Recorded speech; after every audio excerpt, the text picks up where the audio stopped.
Hello and welcome to अंग्रेजी की पाठशाला। और आज हम करेंगे क्लास 12th का कॉम्प्रिहेंशन नंबर 4 और लेसन है हमारा फर्स्ट जिसका नाम है द लास्ट लेसन। इसमें ऑथर क्या कहते हैं?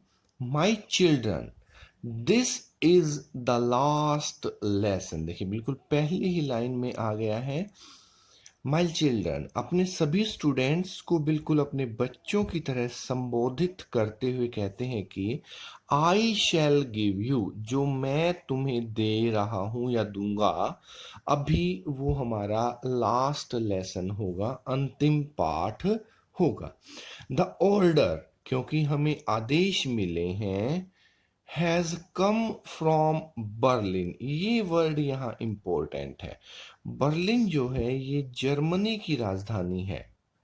और जो ऑथर हैं वो रहते हैं, ऑथर ने बताया कि जो फ्रेंच है, जो छोटा सा बच्चा, वो रहता है फ्रांस में। अब फ्रांस में जर्मनी का ऑर्डर क्यों चले, दैट इज द क्वेश्चन। और इसका आंसर क्या है? क्योंकि वो जो सोल्जर्स थे, दूसरे देश के सैनिक, पर्सिया नाम बताते हैं जिसमें जर्मनी भी है, जिसमें पोलैंड भी है और जिसमें ऑस्ट्रिया भी है।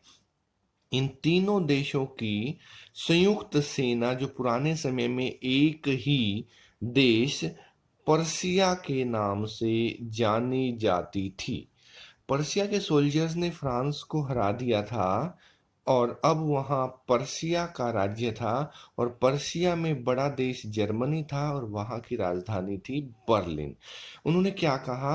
टू टीच ओनली जर्मन, केवल हमारी भाषा यहाँ पर पढ़ाई जाएगी। इन द स्कूल्स ऑफ एल्सेक, ये वहाँ के एक डिस्ट्रिक्ट का नाम है, एक डिवीजन का नाम है।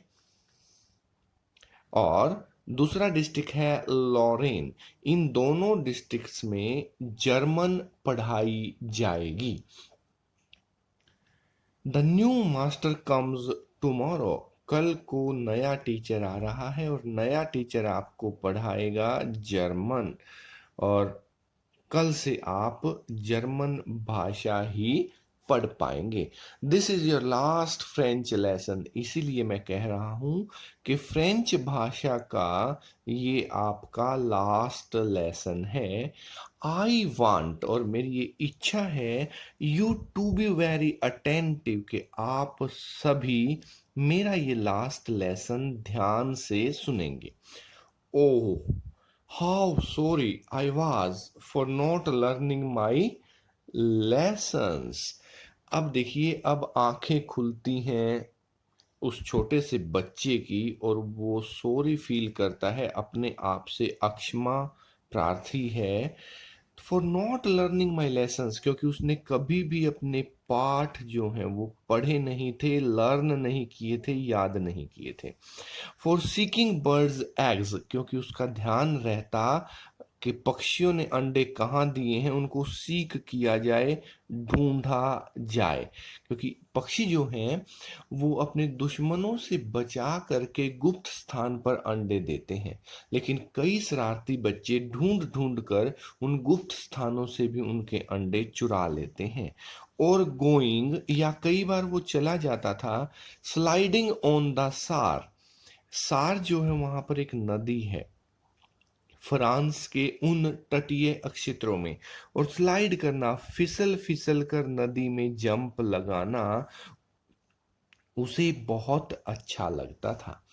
माई books that seemed such a nuisance, और किताबें तो कभी भी, सी में मैंने प्रतीत होती थी, बुक्स तो हमेशा ही उसे प्रतीत होती थी न्यूसेंस, कोई परेशान करने वाली, कोई दुखी करने वाली वस्तु उसे लगती थी। ए वाइल एगो, कुछ अक्षण पहले, वाइल मीन्स अक्षण, एगो मीन्स पहले।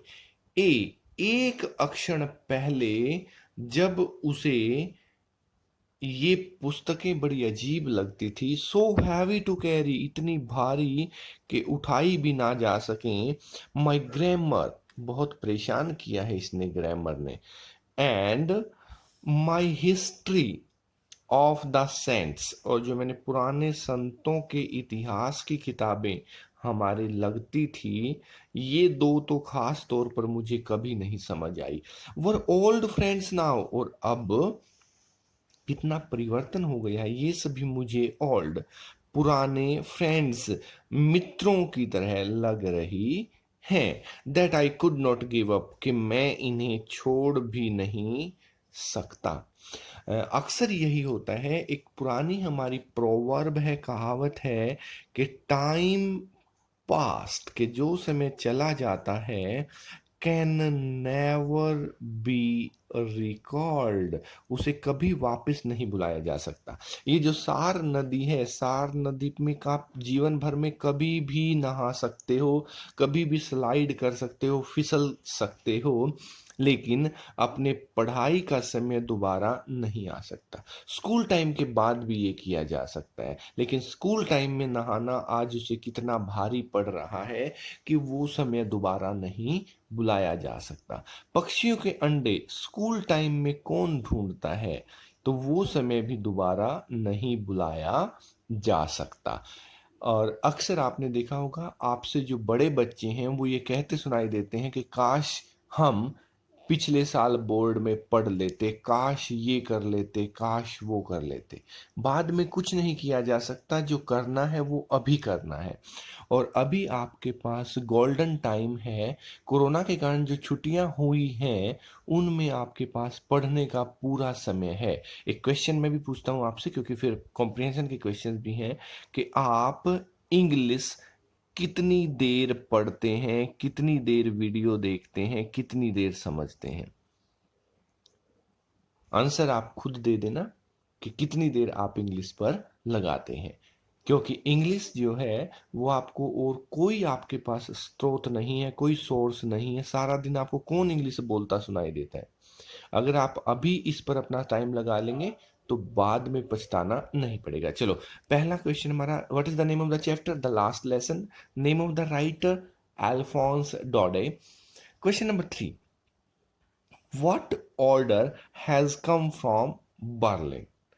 बर्लिन से क्या ऑर्डर आया था? अभी हमने ऊपर पैराग्राफ पढ़ा तो उसमें क्या था, to teach only German in the schools of Alsace and Lauren.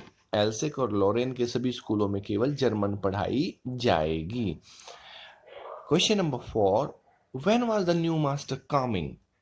He was coming tomorrow. ये हमने कल भी बात की थी कि द न्यू मास्टर जो है ये किसी भी व्यक्ति का नाम है, व्यक्ति के नाम को हम संज्ञा या नाउन कहते हैं, और उसी वाक्य में जब दोबारा हम प्रयोग करते हैं तो संज्ञा के स्थान पर सर्वनाम आ जाता है, प्रोनाउन आ जाता है, प्र बोला जाता है इसको, pronoun.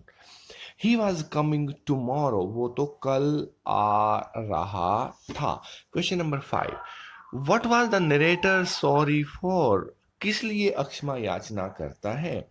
He was sorry, narrator हमने किया था कहानी सुनाने वाला, उसको हम नरेटर बोलते हैं। और इस पैराग्राफ में कहानी सुनाने वाला कौन है? आई। और आई कौन है यहाँ पर? आई है यहाँ पर छोटा सा बॉय, फ्रेंज, FRANZ। तो वो सॉरी क्यों था, क्षमा क्यों मांग रहा था? He was sorry for not learning the lessons. अब पछताए होत क्या, जब चिड़िया चुग गई खेत। Okay, I hope you must have understood this comprehension passage. Keep reading, keep enjoying, and keep learning English. Okay, thank you very much.